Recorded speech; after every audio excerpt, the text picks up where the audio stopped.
All right. We are going to lecture today over chapter 37 on oxygenation. So you guys can find this in your textbook on page 1361. So oxygenation. So the concept of oxygenation refers to how well the cells, tissues, and organs of the body are supplied with oxygen. Okay. So that's oxygenation. The concepts of respiration and ventilation are two major processes that occur in the pulmonary system to oxygenate the blood. Okay.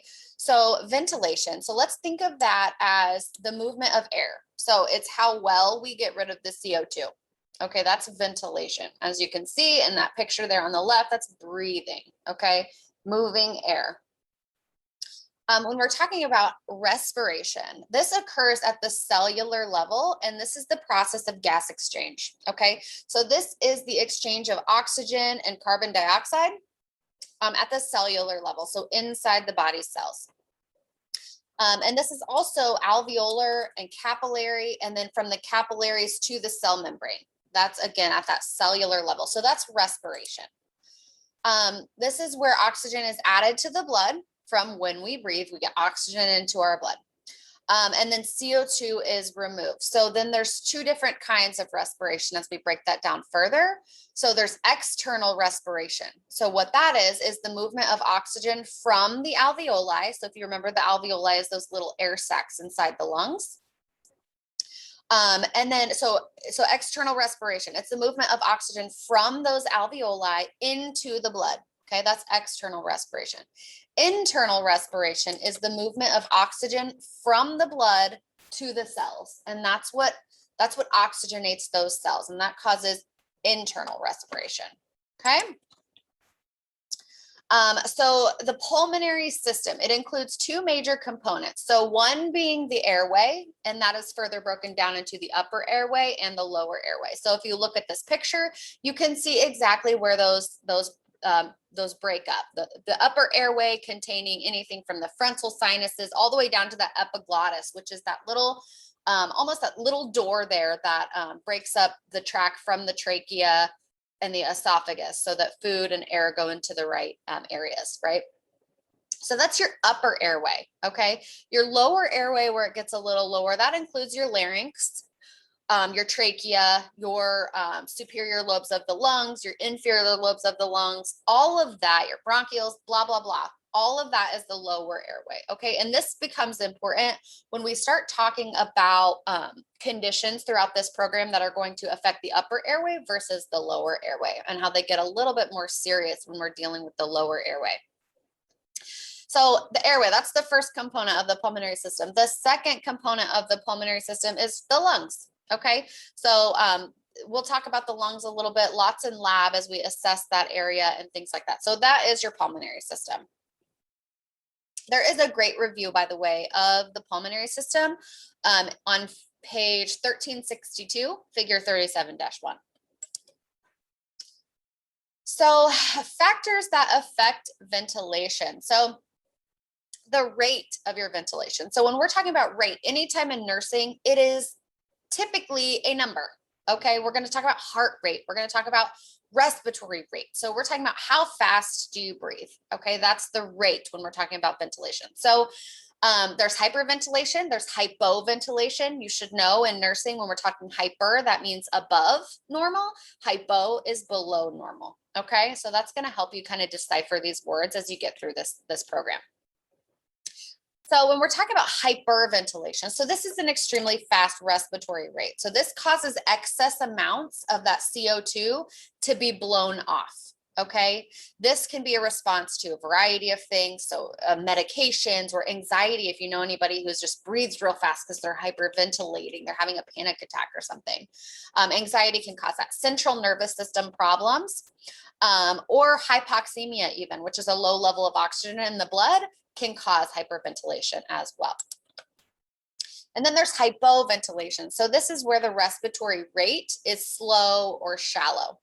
Okay, this causes retention of that CO2. So CO2 builds up in the blood in that case. And then it causes a decreased amount of O2 to get to that alveoli. Okay, this can lead to hypoxemia. You need to know what hypoxemia is. Hypoxemia means low blood oxygen as measured by arterial or venous oxygenation. So if you know what an O2 sat is, that little percentage shows you what your O2 sat is. That can show hypoxemia in that. Okay, you can also determine that from blood tests and different things like that, which we're not going to get into right now. But you need to know the difference between hypoxia and hypoxemia. So hypoxia, that's going to be the under-oxygenation of the organs, the tissues, and the cells, impairing normal metabolism. And then hypoxemia, so low blood oxygen as measured by arterial and venous oxygenation. Okay, so let's see. Hypoventilation can be caused by central nervous system issues as well, different medications as well, such as opiates. So when you're thinking about opiates or pain medication, opiate is the drug class. So when you're thinking about morphine, for example, is a big one.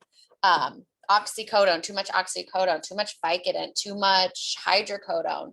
All of these are opiates. So opiates in general as a class can cause big time respiratory depression.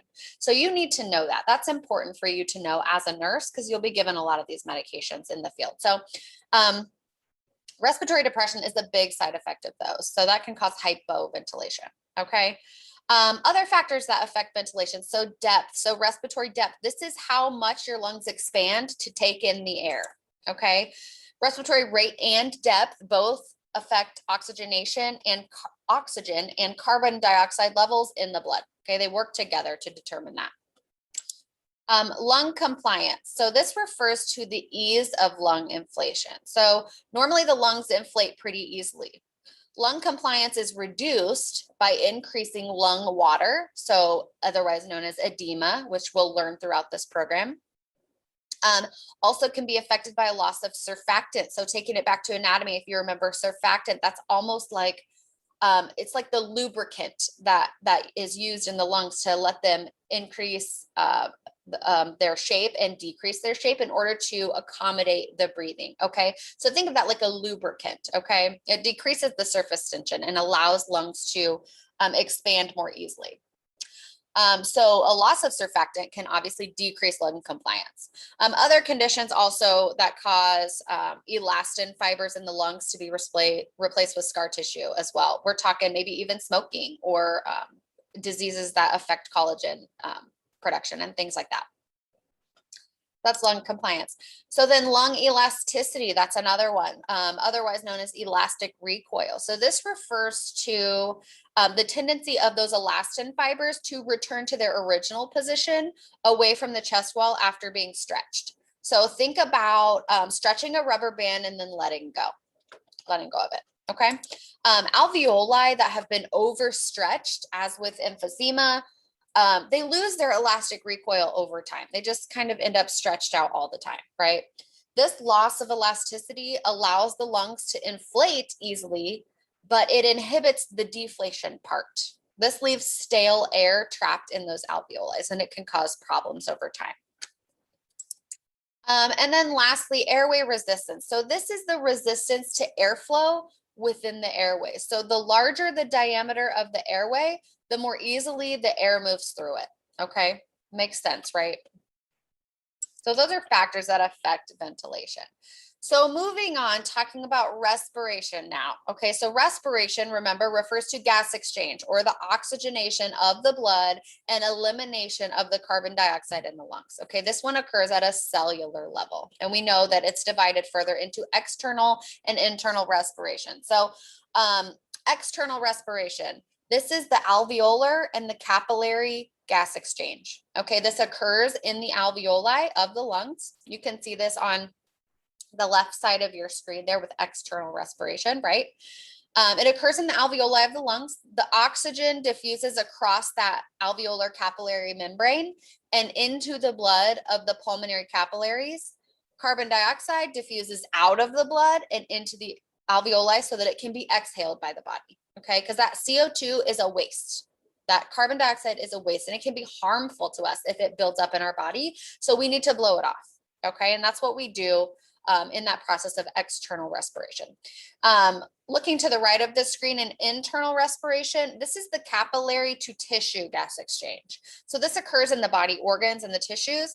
Oxygen diffuses from the blood through the capillary cellular membrane and into the tissue cells. That's where it's used for body metabolism. That's where the organs and the tissues get their oxygenation so that they can stay alive. Okay. Control of breathing. So the respiratory centers in the brainstem actually control breathing using feedback from chemoreceptors and lung receptors. So on the left of your screen, you can see the chemoreceptor feedback loop of respiratory control.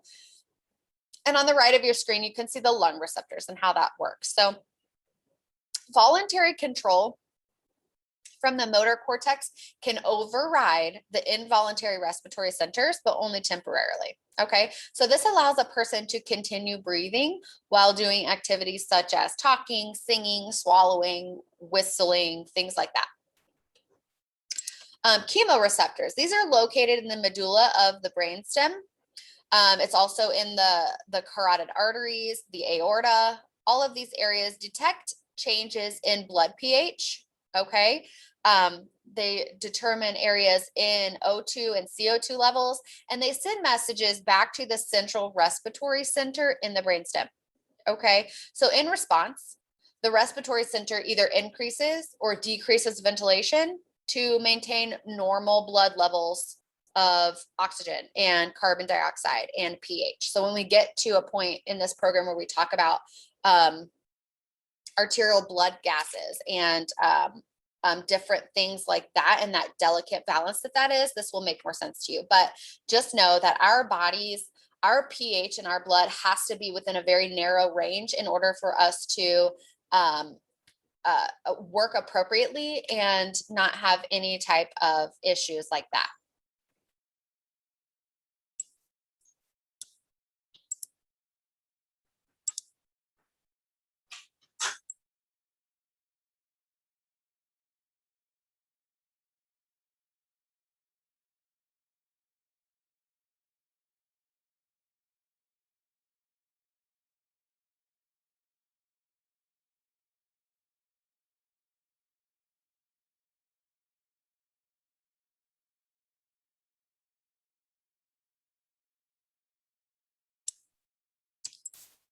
Okay, so when we're thinking about that, normally the blood CO2 level provides the primary stimulus to breathe.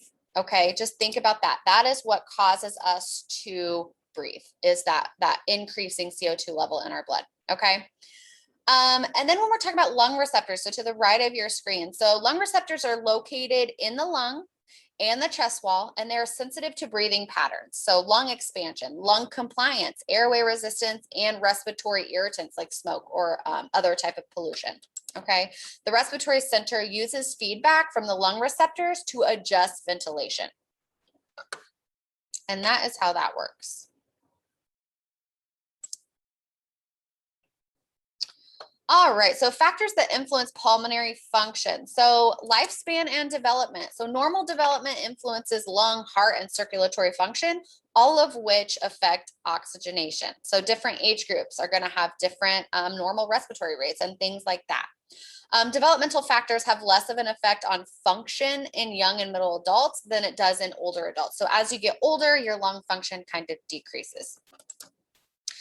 Environment, so stress, allergic reactions, altitude, temperature, all of these are going to affect oxygenation. So with stress, it suppresses the immune system and the inflammatory response. And a chronically suppressed immune and inflammatory response increases the risk for all infections, including respiratory infections. Okay.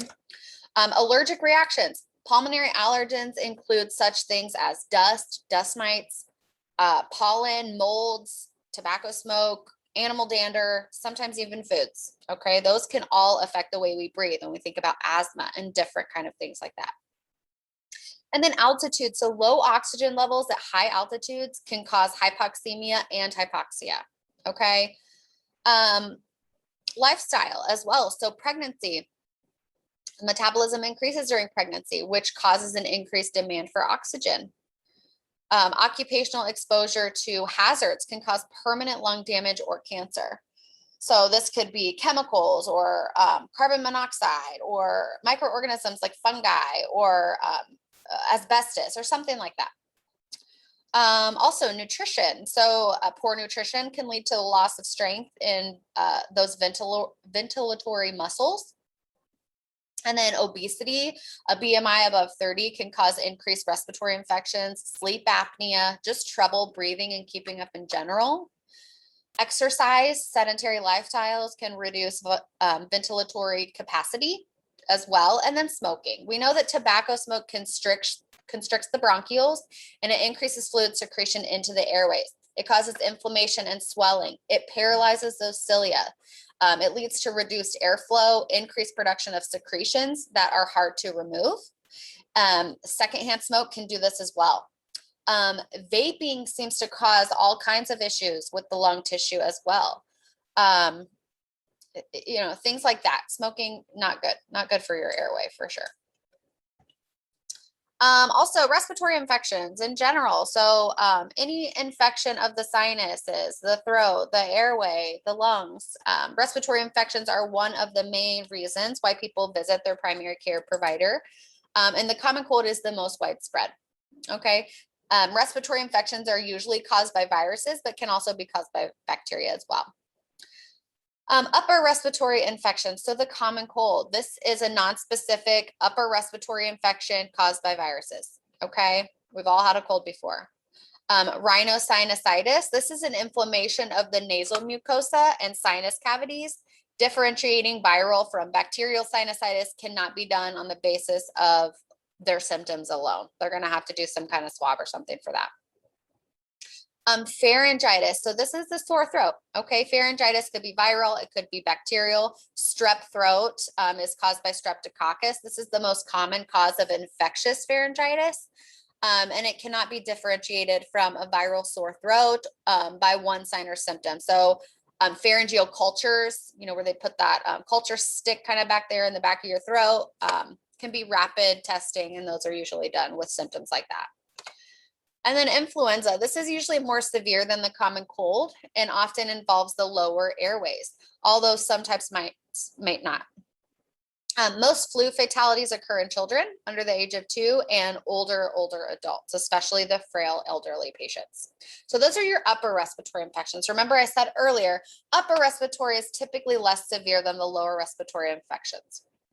As we get into the lower respiratory infections, these occur more often in children and older adults, and those with impaired immunity or lung function. Okay, so RSV, respiratory virus there. This can affect the upper respiratory tract and the lower airways. Okay, healthy people usually recover from an RSV infection in 1 or 2 weeks. However, it can be severe in infants and young children and older adults. Almost all children have had an RSV infection by the age of 2 years old. It is spread by airborne droplets and by direct and indirect contact with infected people, and it can survive on hard surfaces for many hours. That's RSV.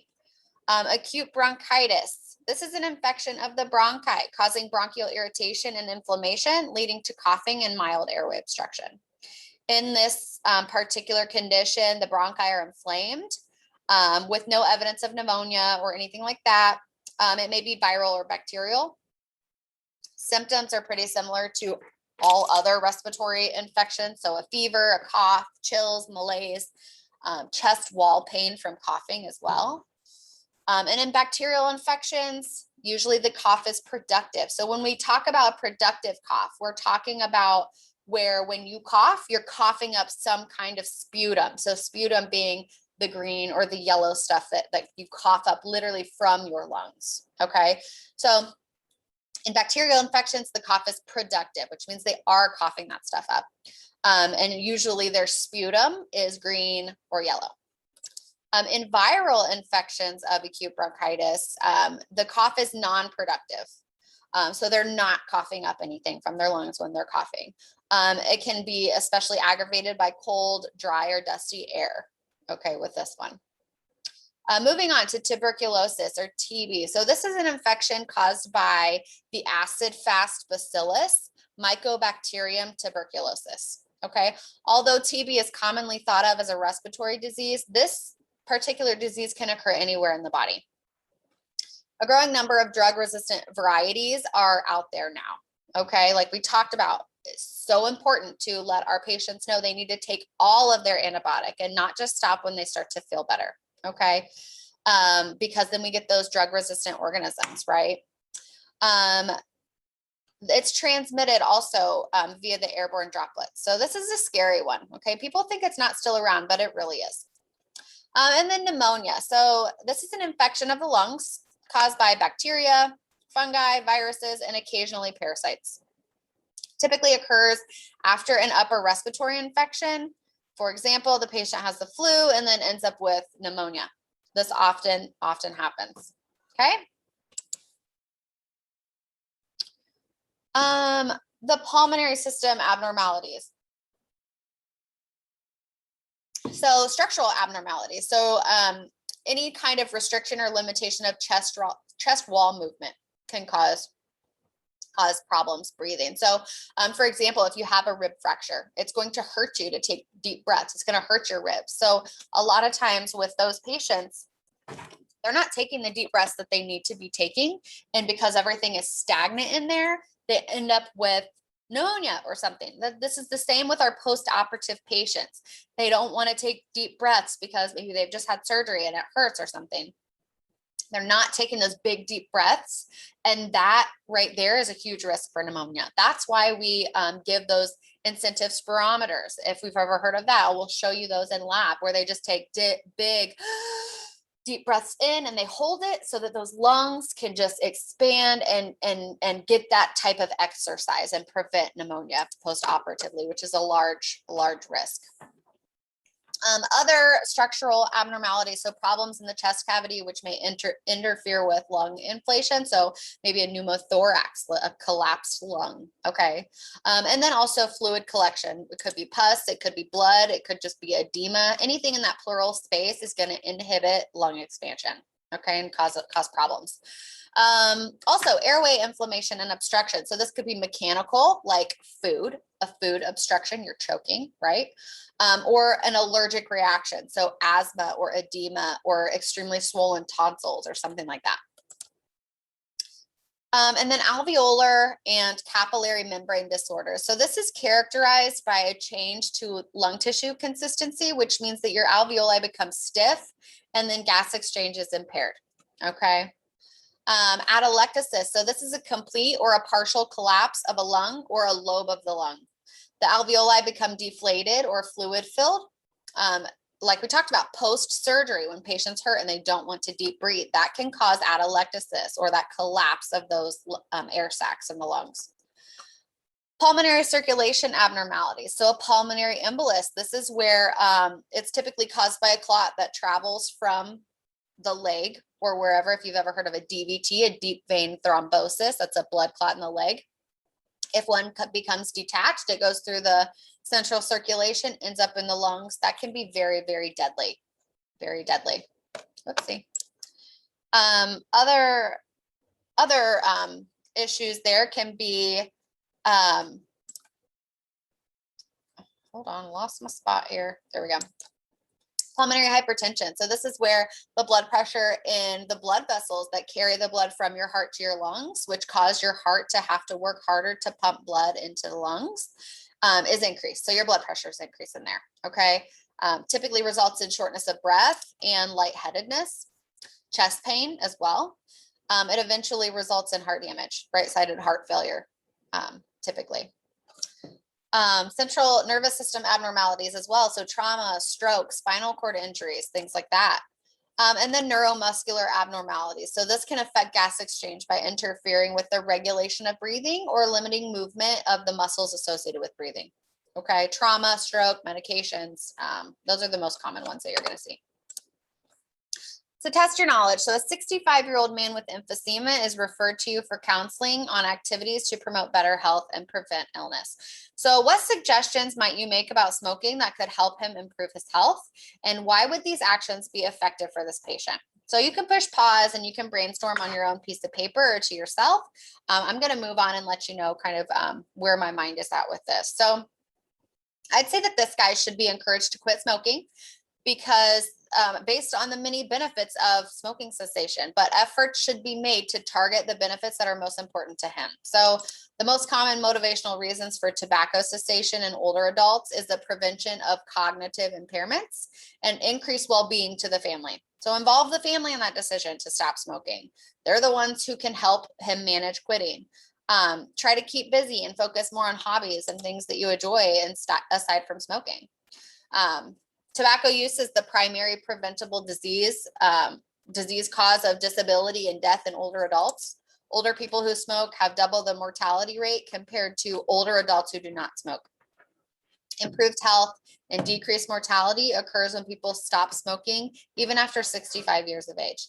The benefits of smoking cessation in the elderly include reduced progression of respiratory disease, improvement in lung function, quality of life, length of life, decreased cognitive impairment, prevention of dementia, and things like that. So that's what I would say. All right. Assessing oxygenation status. So we're going to always start with assessment, right? We always start with our assessment. So we're going to do our physical exam on our patient. We're going to inspect. We're going to palpate. We're going to percuss. We're going to auscultate. So these are words that you will learn when we talk about doing a physical exam on a patient. I don't expect you to really know a ton about that, but I do expect you to review it so that you know what these words mean. You can find this in procedure 21-12 in this chapter so that you can brush up on that. You will learn more when we talk about our physical assessment, okay? Don't forget also when you're doing your physical exam on your patient that pain can play a huge role in the depth of respiration, as well as pain medicine can cause the decreased respiratory